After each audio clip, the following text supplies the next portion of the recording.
Hello, and welcome to another episode of The Art of Protection, where the author and I discuss all things related to close protection, utilizing designated, incidental, and counterintelligence. In this episode, I asked MySpud about threat assessments. We took a deep dive into the topic and discussed the difference between threat and risk, decision-making models, dynamic assessments, generic threats such as extreme weather and terrorism, the importance of remaining biased, and lastly, how Vanquish carry out a threat assessment. I hope you enjoy this episode. Welcome back to the podcast. I'm here with Michael. Welcome back. Thank you. And we're just going to go into the topic and discuss more about threat assessment. Okay, let's do it. I'm ready. So tell me, what different types of threat assessments are there? Threat assessments, a bit generically, there's a sort of misconception about threat and risk, which I'll go into in a moment. But threat assessments, generally speaking, there's threat assessment to, and this is theory really only, to be honest with you. So threat assessment to the person, to a building, to a venue, to transportation. So they're all different elements that can be taken into account and broken down into different segments. But to be honest with you, when it's a protection effort, I always suggest that it's all taken into account when you do one of us. Frankly, it starts to get a bit confusing. Yeah. And what would you say the most common mistakes are differentiating between a threat and a risk? They are two different words entirely, right? So people always get this mixed up, and that's hopefully from what I recall, the opening part of the chapter. Bear in mind, this chapter, I rewrote the chapter relatively recently, so within the last 2.5 years, but most of that content I actually wrote in 2015 when I was writing the coast protection course. So the first two lines explain the differences between the two words, and they are: a threat is something that can cause harm to someone. Yeah. But the risk is the likelihood of that from happening. So if you take an example of crossing a road, the threat is obviously road traffic from hitting you and causing you physical harm. The risk is the things you take into account to assess the risk. So how heavy is the traffic? If you're on an empty road, there's no vehicles to be seen. The risk is almost zero. Whereas if you cross the busy road, obviously it's higher. So those are the two differences, and understanding those two things need to be underpinned before moving on with any sort of other additional lesson.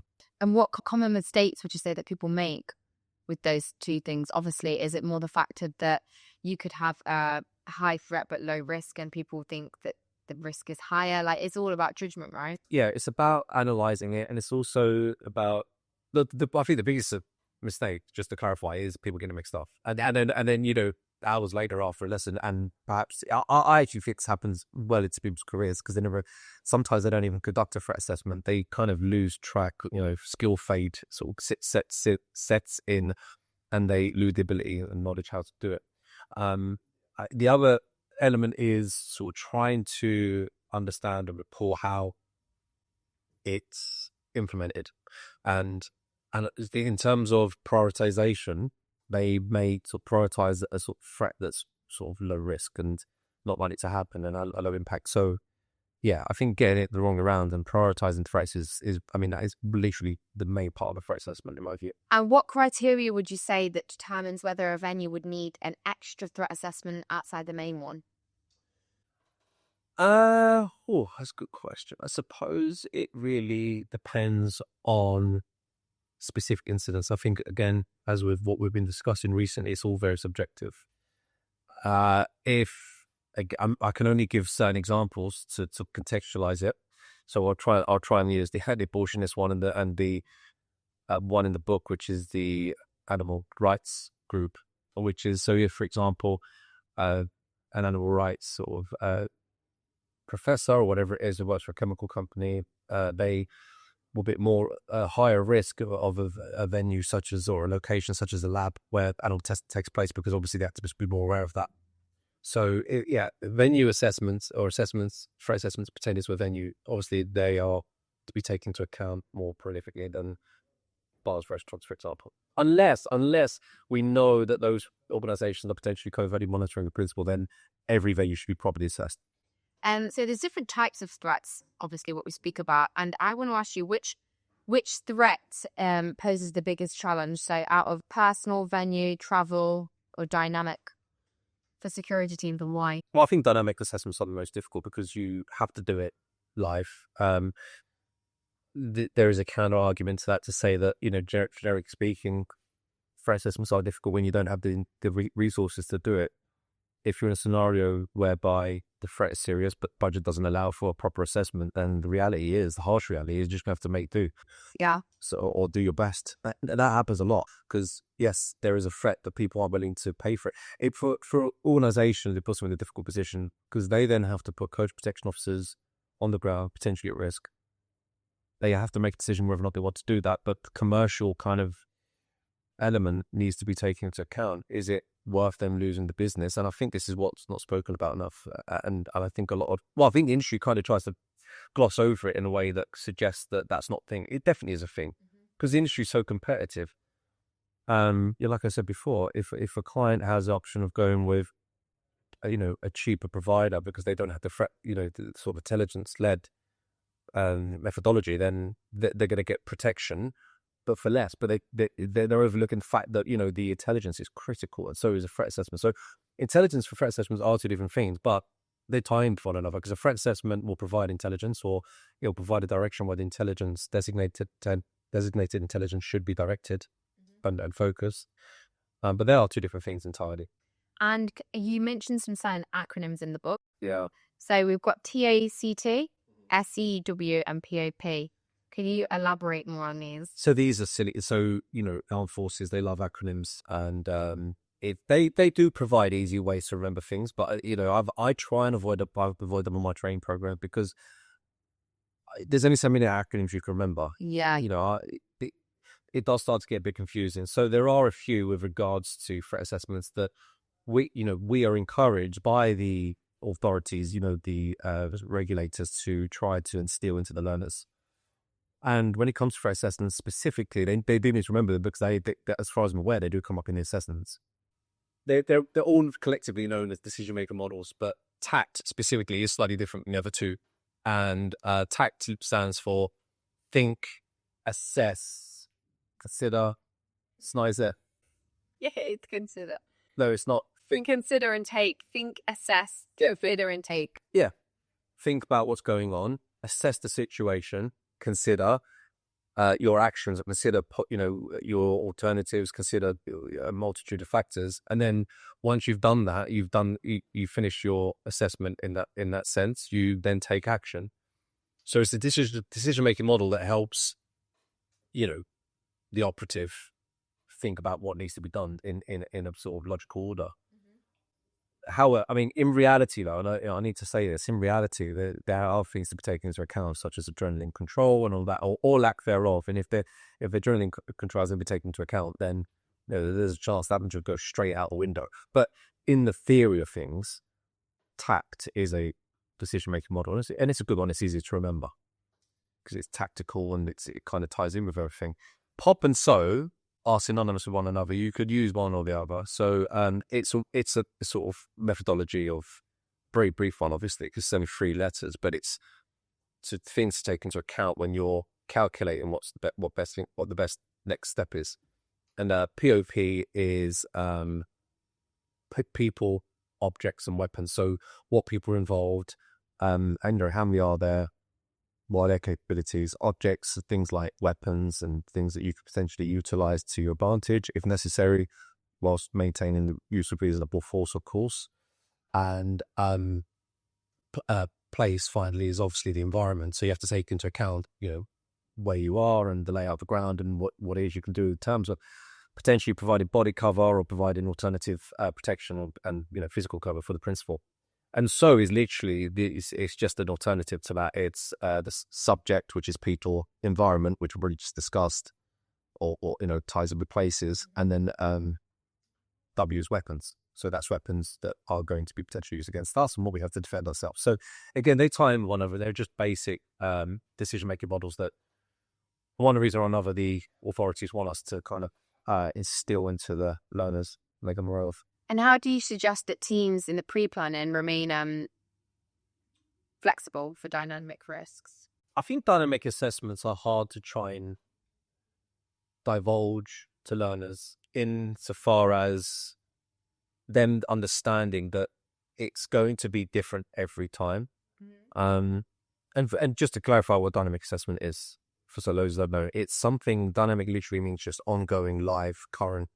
So, and the best sort of analogy you can give is someone crossing the road, which we mentioned earlier with regards to the threat and risk. So the threat is road traffic, and the risk is the threat is road traffic, and the risk is all of the things that when you type that, right? So crossing the road, you're doing live dynamic assessments. So if you cross the road, you're looking left and right, depending on where you are, maybe right and left, depending on which country you're in, assessing traffic, and then you'll get halfway and probably do the same again. And when you get to the other side, if you've done something wrong, you'll probably have this little kind of, oh my God, I went through that again, if you made a mistake, and then you'll sort of hopefully learn from your error.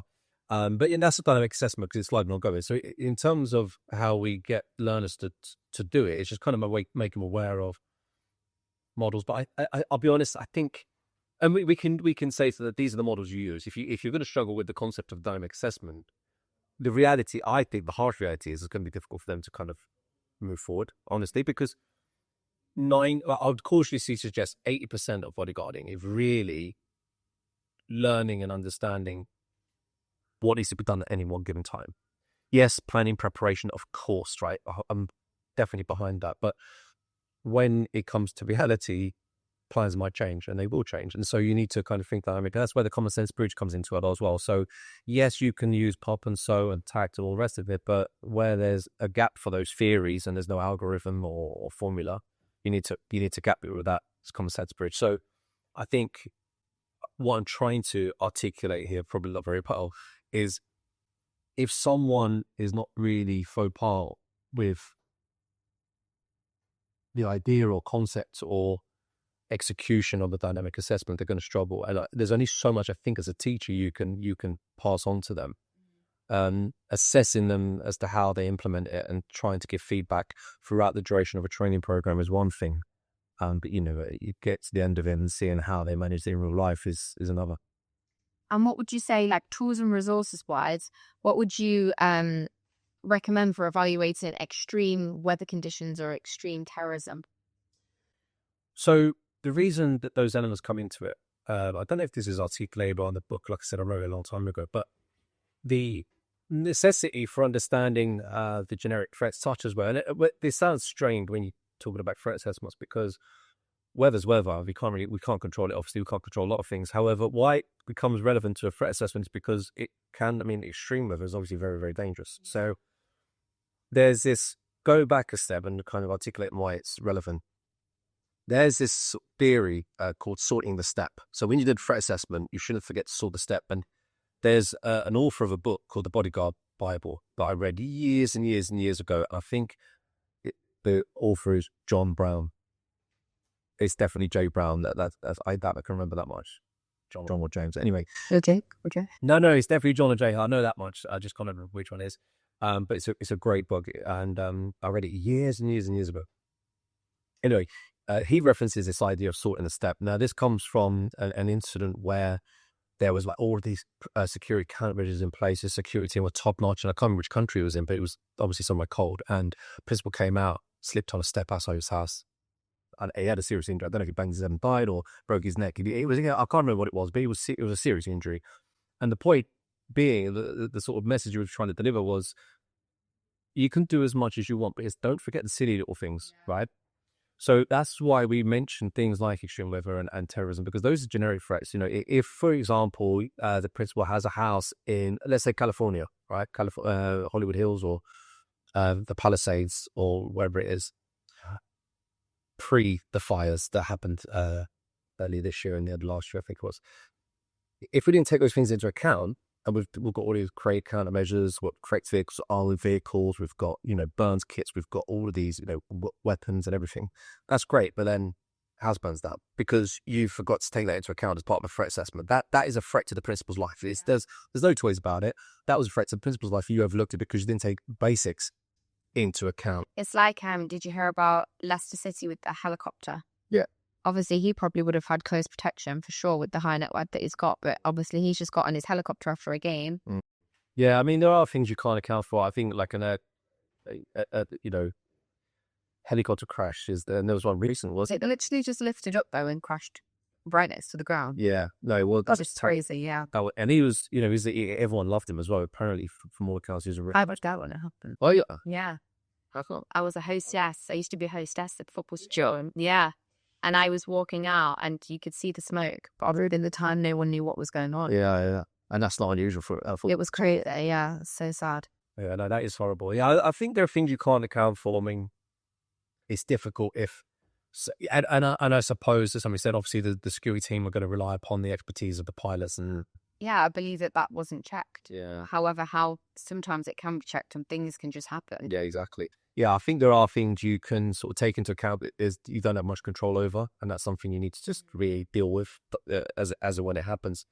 But yeah, it's all of those things basically. I think the point I was trying to sort of accentuate was that sorting the step. The idea is that you don't overlook silly things like weather and terrorism, and also the other element or elements are that is things like crime. So if you're in, again, California, crime is not like, if the crime's a thing there, carjacking. I don't know about carjacking, but they're definitely people can carry concealed weapons legally, and that raises some issues. I'm not saying everyone who does carry a firearm is doing so legally, but weapons are freely available in the United States, and so those obviously that itself causes an issue. Carjacking. Look at London now. You wouldn't even want to wear a nice watch in London as it stands at the moment. So, things like that. Don't forget those things when you're doing a threat assessment. So yes, of course, focus on the threats that have come about as a result of designated intelligence or the threat assessment itself. However, don't forget about the ones that pose a threat to everyone. If your principal's in a nice vehicle, there's a chance someone might try to take control of it. And how would you say that your methodology? How do you say that by? That your methodology. I really get better at saying things like that's what. How does your methodology? How do your methods differ or build upon the traditional corporate risk management model? I'll be honest with you. I don't know. I was taught one way and I've stuck with it. And I'm sure there's massive value in exploring other options. I'm someone that doesn't like change, and I don't know if that's a good or a bad trait, but I know how the threat assessments that we do work, and I know how to deliver a program based on those methods. Mm-hmm. And there's no one that can tell me they're irrelevant or incompetent. No. So I don't know, honestly, because I've got nothing to compare. So would you say that they build upon the traditional ways? I think, I think so. I think it's something. So the funny thing is about threat assessments it can be, I keep using contextualize for some reason. That's a big word. Don't ask me to pronounce that. Contextualize. I can't do that. Yeah, so you did that one. That was good. Then I've got to find different. That's a word that's synonymous with it. I don't have to get thesaurus out there. But yeah, it can be contextualized to different elements of security in general. So yeah, organizations, big corporates will use threat assessments, but in different settings. So they will analyze or assess the threats that pose to them as a business. But in terms of protecting an individual, yes, it's based on the same principles. It's obviously there are different applications, so there are different elements we need to take into account, such as the person's background, which wouldn't be taken into account in some corporate matters. So yes, I think these principles are the same insofar as what we call the risk assessment cycle, the threat assessment cycle, which is exploring threats, identifying the risks that are associated with those threats, looking at the countermeasures or implementing the countermeasures that can counteract those threats, and then the last step is to assess how well they're doing and or change them. Right, so that is a cycle, and that sort of cyclical nature is what I refer to in the book and on training programs as the ongoing cycle of improvement. Because if you keep doing that as far as you reasonably can, time-wise and financially, then that in theory will improve the overall sort of protection countermeasures or the security countermeasures of what of the whole operation. But yeah, it's based on the same principles, I'd say. And how would you say security teams protect bias when they're profiling the principal? Oh, that's a good question. I've never really been asked that before. I don't know. I think you have to be impartial. I think the other thing is, so what we do is we encourage them to do it as a team. So as a team, in theory, someone would call someone out if they are being biased. And the other thing is there would be, in theory, a balanced view. So I suppose that is a good answer. But I don't know in reality when people do threat assessments how they remove that. Yeah, it's good. It's a good question. I don't know, but that bias might be a good thing. It might be a positive thing because they will view it as the potential aggravated. Do you know what I mean? Yeah. So they will see the aggravator, i.e. the principal, in a way that perhaps some other team members don't, and therefore offer a balanced view. But it shouldn't be one that is, yeah. Well, bias is one thing, but like, as long as they can overcome that, if they've got an emotional response to the principal's behavior, views, then there's a problem that needs to be removed. Yeah. But yeah, that's what I would say. So we're just going to look into now, in the book you mentioned how to produce a threat assessment. And now in the book, I'm just going to refer back to the book, you only mentioned 4 steps. Yeah. And obviously it says, what was it? The method's known as 7 Ps. Yeah. So I want you to just explain in detail each step a little bit more for us. So the profiling the principle is 1 step, and it involves 7 key elements. Is to say, 7 Ps. Is try to make it easy to remember. So we've got people, places, personality, prejudice. Prejudice. Yeah, that's right. Prejudice. Yeah. Got it right. Personal history, political and religious beliefs, and private life and lifestyle. So these things are quite sensitive, right? So first one is people. So essentially we're trying to identify who's associated with the principle. Right? Are there family members that we need to be aware of? There are some real generics to this. So people, places, like who's connected to him into like immediately. So family members, children, wife, husbands, boyfriends, girlfriends. Who is associated? So that's immediate, right? Mum, dad.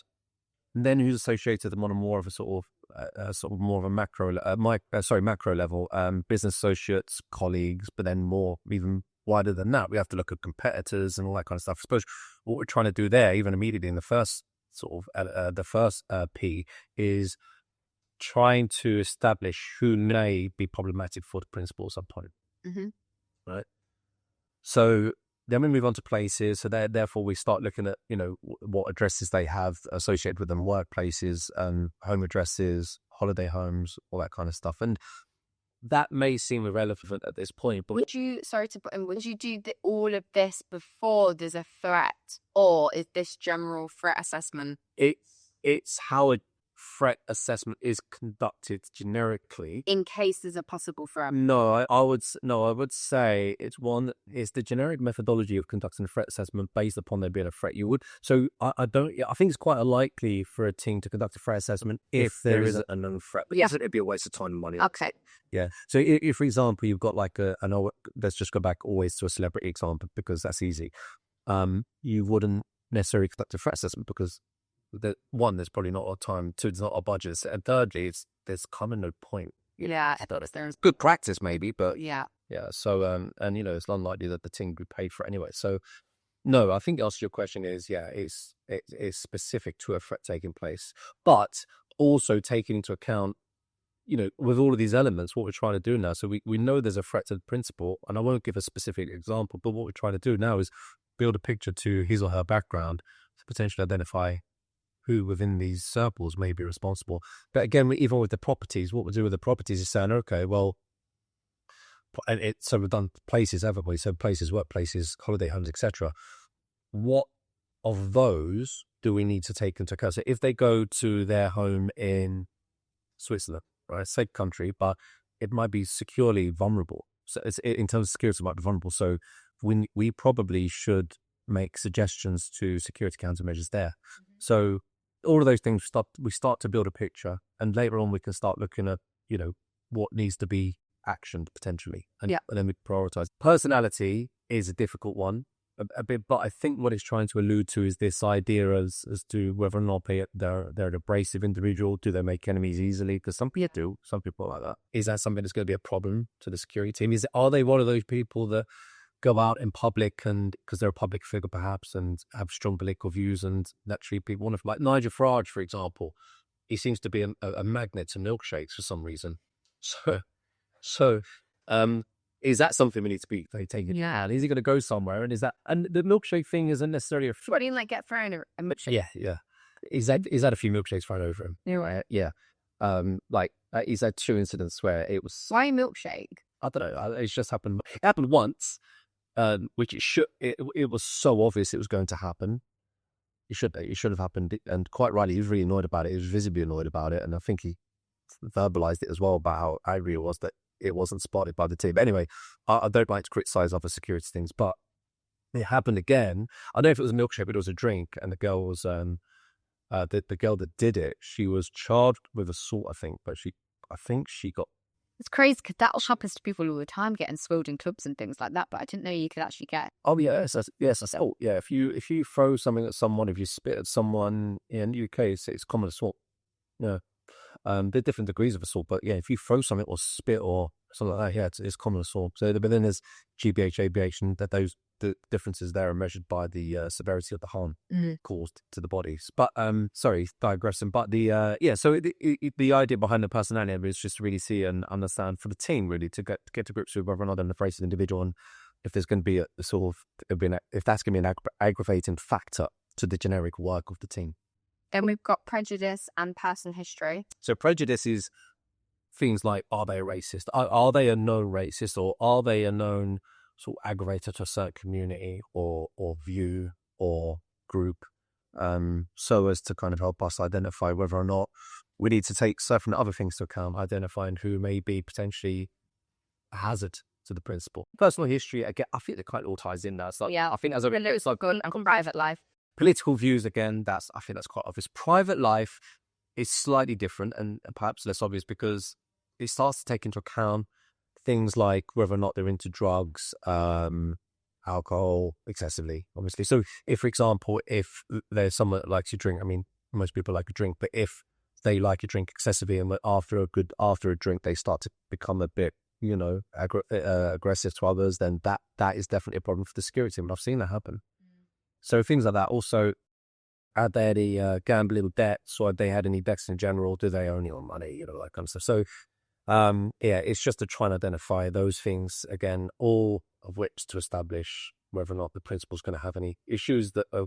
I think you kind of lie it as well to step 2, where you put exploring personal threats and associated risks. Yeah, it's exactly, it's all of that, isn't it? It's just to try and look at, what they've done in their past, present, potentially in the future as well, to try and mitigate any, harm come to them. Exploring potential effects and associated risks. What we do with that, so now once we've got a picture of who they are, to some extent, right? And that's quite a difficult thing to ascertain, by the way. Just go back a step quickly. Doing all of this stuff, background checks, we can either ask the principal themselves if they're willing to sit down and have a chat, and it can be quite a sensitive discussion. They might be willing to do that. So it might be a PA that will do it for you, another family member, or it could be based on research, open source intelligence, or whatever. So there's that. But in terms of then exploring threats, the idea here is that the team will sit down, and this is just a theory, but it's a good way to do it, I think. Can the team sit down, if possible, and everyone kind of weighs in based on all of the 7 Ps and the outcome of that sort of discussion and that assessment, what threats are posed to the principal. So people like, what checks we do on the household staff, what competitors are there? Are the competitors serious? Are they going to cause a problem in the future? And then places, again, we mentioned the thing, the sort of nuances with properties and locations and all that kind of stuff. So there's that. But there's also things like, like political views and things like that. We need to take into account. So everyone sits down, and this is like an example of how it might be done. So it could be the case that, and this is the way we do it on the course, is everyone writes things down. No suggestion is stupid or to be laughed at or anything like that. Some of them are, but we'll overcome that. And they all go on a board. Every suggestion, right, will go on a board. The next step is prioritizing. So the way in which they're prioritized, and there should be a lot, by the way, if you're talking like a discussion that takes place over a period of an hour or more, maybe half hour or whatever, but throughout that time, there'll be a lot of suggestions, a lot of threats, a lot of potential threats. And the team needed to then prioritize them. So if they said, I don't know, the cleaner has access to all of the rooms in the building and all of the offices, and she may cause harm in terms of leaking data or whatever. But that needs to be assessed. So is that the number one priority when he's gone out and spoken out against a certain racial group, for example? No, obviously that political view. Now he's made racial comments online. He may have extremists or anyone actually who's got really strong views about racism be a threat to him. So that needs to be prioritized. So how do we prioritize all of these ideas, some of which are serious, some of which are less important, some of them may be questionably stupid? How do we prioritize them? So there are two variables that we take into account, and two measurables. One is the likelihood of it taking place. So and we do this on a scale of 1 to 5. How likely is it to happen? And the second measurable or contributor factor is, what is the impact of that from taking place? So again, if we use a threat to life by stabbing, for example, right, because he's made a remark about a certain individual who are known, a known group who are known to have committed a stabbing in the past, then we have to look at that and say, right, that should be prioritized, because not only is it a 5 in terms of likelihood, but it's a 5 if the impact of it is devastating. If he gets stabbed, he's likely to die. So these are extreme examples, and it's hard to articulate properly without going through loads and loads of different examples that might be questionable.